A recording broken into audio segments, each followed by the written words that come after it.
27장 11절부터 14절의 말씀을 통해서 예수님을 재판하는 빌라도의 모습의 의미라는 제목으로 말씀을 전하겠습니다. 예수님을 재판하는 빌라도의 모습, 이 모습 속에 어떤 의미가 담겨져 있느냐라는 거죠. 자, 오늘 본문은 무죄하신 예수님, 그러니까 죄가 없으신 분이라는 거죠. 죄가 없으신 예수님께서 드디어 빌라도 총독, 우리가 잘 알고 있는 사도신경에 나오는 이 빌라도 총독, 이 빌라도 총독에게 재판을 받으시는 그런 내용입니다.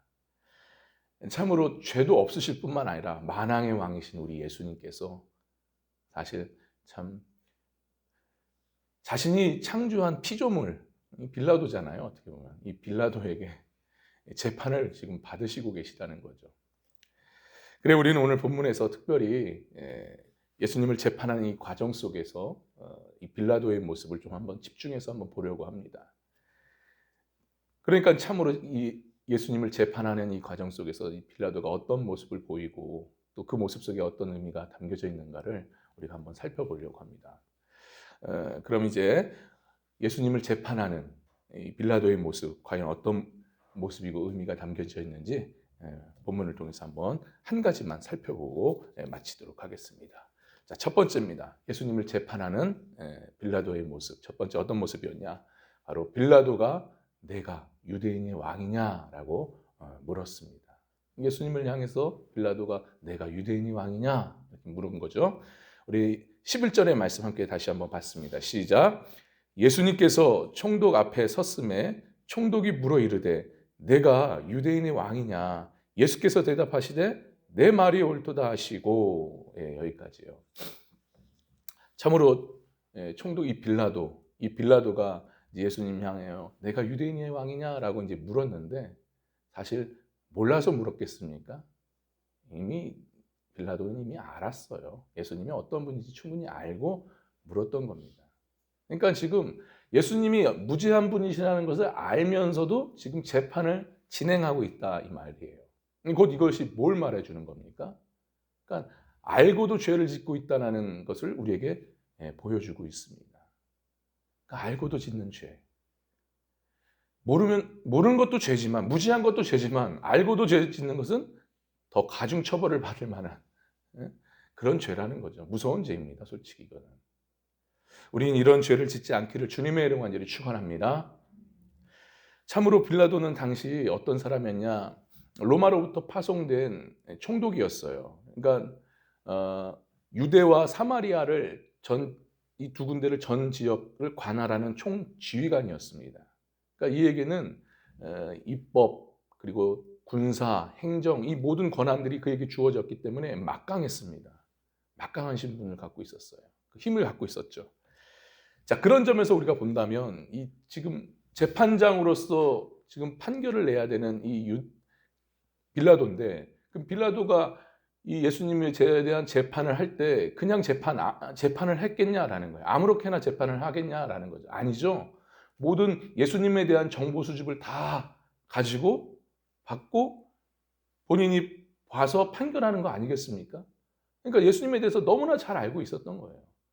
쉽게 말해서 예수님이 어떤 일을 지금까지 해왔고 또 어떤 일을 지금 추구하고 있고 또 이 사람이 어떤 성향을 갖고 있는지 다 파악하고 있었다 이 말이에요. 근데 더 중요한 것은 무엇보다 예수님이 죄가 전혀 없었다는 것을 누구보다도 잘 알고 있었습니다. 잘 알고 있었겠죠. 분명히. 자, 하지만 우리가 분명히 또 한 가지 알아야 될 것은 뭐냐. 이 빌라도에서 우리가 분명히 알아야 될 것은 뭐냐. 바로 이 빌라도는 그래봤자 세상에 속한 하나의 정치하는 정치일 뿐입니다. 정치인이라는 것이죠. 정치일 뿐이에요. 그러니까 무슨 말이냐. 아무리 예수님이 죄가 없으시고 무죄하다는 것을 알지만은 그러나 어쩔 수 없이 민심의 눈치를 볼 수밖에 없다라는 거예요. 정치인들이 그러지 않습니까? 결국 민심의 눈치를 보는 것이 정치인들인데, 그러니까 빌라도도 마찬가지예요. 지금. 더군다나 로마로부터 고위 관리로서 파송된 자 아닙니까? 그러다 보니까 이 로마의 정부에 대한 이 반항하는 그런 것들에 대해서 아주 예민하게 보면서 재판을 하는 사람이 이 빌라도인데, 아무튼 그런 정치적인 기준과 생각으로 지금 바라보지 않겠냐라는 거예요. 그래서 오늘 본문에 뭐라고 얘기합니까? 물어보잖아요. 내가 유대인의 왕이냐? 됐든 먼저 물어보는 겁니다. 내가 유대인의 왕이냐? 자, 그런데 놀랍게도 예수님께서는 그동안에 침묵을 지키시다가 11절에 뭐라고 말씀하십니까? 내가 유대인의 왕이냐 했더니 예수님께서 대답하시되 내 말이 옳도다라고 말씀을 하시죠. 이 말씀은 뭐 직역을 하면 내 말이 맞다. 근데 좀 더 구체적으로 들어간다면 굳이 물어볼 필요가 있냐? 빌라도 네가 너무나도 잘 알 터인데 굳이 뭘 물어보냐라는 그런 의미가 담겨져 있어요. 그러니까 예수님은 알고 계셨던 거예요. 네가 누구보다도 더 잘 알지 않냐? 내가 죄가 없다라는 거. 지금 그걸 말씀하고 있는 거예요. 그러니까 사실 빌라도는요, 이 재판하는 과정 속에서도 그렇고, 또 여러분 나중에 보다시피 빌라도의 아내를 통해서 예수님이 뭐 정치적으로 반란을 일으키거나 죄가 있는 그런 분이 아니라는 걸 정보를 듣게 되잖아요. 이야기를 듣잖아요. 그 속에서 예수님이 죄가 없다라는 것을 알 수도 있었지만 이미 이 빌라도는 재판하는 처음부터 다 알고 있었습니다. 그러니까 결론적으로 정리한다면 빌라도는 예수님이 아무런 죄가 없으시다는 것, 정치적으로 반란을 일으킬 뿐이 아니라는 것을 너무나도 잘 알고 있었어요.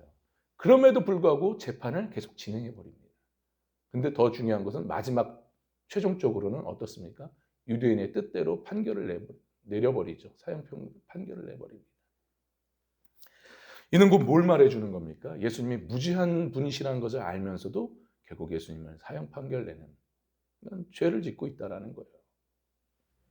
바로 죄를 짓는 행위를 지금 빌라도는 하고 있습니다. 여러분, 참으로 우리는 이를 통해서 생각해 봐야 됩니다. 뭘 생각해 봐냐? 우리도요, 예수님 앞에서 빌라도처럼 똑같이 이런 빌라도의 모습으로 행할 때가 많이 있다는 거예요. 그럴 수 있습니다. 사실 우리는 빌라도에 대해서 손가락질하고 욕을 하죠.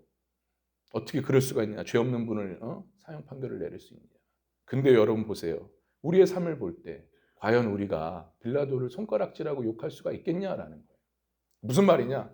우리 또한 예수님 앞에서 우리가 하는 행동들이 다 하는 행위가 죄임을 알면서도 그 죄를 질 때가 많이 있잖아요. 이것은 정말 하나님 앞에서 죄 짓는 건데 아닌데 하면서도 나도 모르게 그 일들을 하고 있습니다. 참으로 우리가 이 사람 저 사람 눈치 보다 보면 어떻습니까? 나도 모르게 거짓말을 할 때가 있고 또 나도 모르게 그냥 속일 때가 있지 않습니까? 또 같이 이렇게 속이다 보면 또 다른 사람들 분명히 이거 잘못된 건데 이거 아닌데 하면서 다른 사람을 괴롭히는 그런 일을 할 때도 있어요. 그러니까 우리는 이 직장 생활을 하다 보면은 그리고 우리가 사람들과 세상에서 어울리다 보면은 이런 일들을 많이 경험하게 됩니다. 그렇지 않나요, 여러분? 분명히 이것이 예수님 앞에서 죄 짓는 것인 걸 알면서도 나도 모르게 분위기상 어쩔 수 없이 내가 여기서 거짓말을 하지 않으면, 내가 다른 사람을 속이지 않으면 내가 당하는데, 내가 불이익 당하는데 그런 생각에 나도 모르게 죄를 지을 때가 있다는 거죠. 여러분, 사실 이렇게 우리가 죄를 짓는 이유가 뭐겠습니까? 그것은 다른 것이 아니라 바로 하나님 말씀보다 나를 지키기 위해서, 나를 보호하기 위해서 이렇게 죄를 지어버리는 거예요. 그러니까 하나님보다 내 자신이 먼저라는 거죠, 늘. 내가 먼저이기 때문에. 하나님이 먼저 아니에요. 내가 먼저이기 때문에. 그래서 내가 내 삶의 중심이 되기 때문에 그렇게 행동하는 겁니다. 여러분, 구약에 보면은요, 이러한 행동을 잘 보여준 한 인물이 있죠. 그게 누굽니까? 바로 사울왕입니다. 대표적으로 사울왕인데, 이 사울왕이 사무엘상 13장에 보면은 이 블레셋과의 전투에서 그 모습을 보여줘요. 블레셋과의 전쟁 속에서 이제 블레셋이 쳐들어옵니다. 근데 이거 웬걸요? 이스라엘 백성들이 모여서 싸워야 되는데, 힘을 합해서 귀합해서 싸워야 되는데 그만 두려워서 다 도망가 버립니다. 이때 사울왕이 한 일이 뭐였습니까? 다급한 마음에 본인이 제사장도 아닌 신분에 그냥 왕으로서 제사를 드려버린 거예요. 왜냐? 제사를 드릴 때 사람들이 모이거든요. 그리고 하나님이 함께 하신다는 것을 보여주기 위해서 제사를 드려버립니다. 근데 제사는 누구만이 드릴 수 있는 거예요? 제사장만이 드릴 수 있는 거 아니겠습니까? 근데 왕이 드려버립니다. 사울왕은 알고 있었어요, 그거를요. 그것이 잘못된 것인지를, 죄인지를 알고 있었습니다. 그럼에도 불구하고 본인이 다급하니까 어쩔 수 없이 본인이 제사를 드려버리는 거예요. 여러분, 왜 그럴까요? 왜 제사를 드렸을까요? 전쟁에서 어떻든 싸워야 되기 때문에. 맞습니다. 근데 궁극적인 그 원인을 찾아보면요, 결국 자신을 지키기 위해서, 자신의 왕권을 지키기 위해서 자신이 그런 행동을 해버립니다. 솔직히 이 전쟁에 대해서 하나님께서 승리케 해주신다라는 확신을 가졌으면 사무엘을 기다렸어야 돼요. 끝까지 믿음으로 기다렸어야 됩니다. 근데 그러지 못했던 거죠. 바로 이거예요. 그러니까 결과적으로 우리가 사울왕도 그렇고 우리가 오늘 본문에 나오는 이 빌라도와도 그렇고 참으로 이들과 우리가 비교해 봤을 때 다를 게 뭐가 있겠냐라는 거죠. 솔직히. 참으로 사람들을 의식해서 무지한 예수님을 사형시켜버리는 이 빌라도의 모습이 오늘 우리 알면서도 죄를 짓는 우리와 뭐가 별반 차이가 있겠냐라는 겁니다.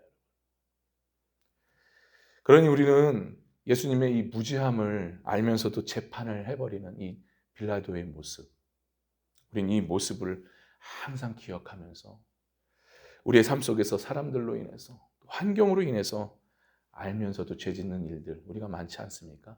그런 일들 행하지 않도록 우리의 신앙을, 우리의 믿음을 지켜나가야 될 줄 믿습니다.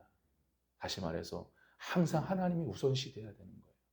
항상 하나님의 말씀 먼저 따르고 순종하며 사는 이런 모습, 하나님이 늘 항상 중심이 되어서 사는 모습, 이런 모습으로 우리가 살아야 될 줄 믿습니다. 할렐루야. 아무쪼록 그래서 우리 모두 거룩한 믿음의 열매를 풍성히 맺어서 끝까지 우리에게 허락한 구원의 길, 영생의 길, 천국의 길을 온전히 걸어갈 수 있는 저와 여러분 될 수 있길 간절히 바랍니다. 이런 은혜가 우리의 신앙생활 가운데 충만히 나타나기를 주님의 이름으로 간절히 축원합니다. 할렐루야. 기도합니다.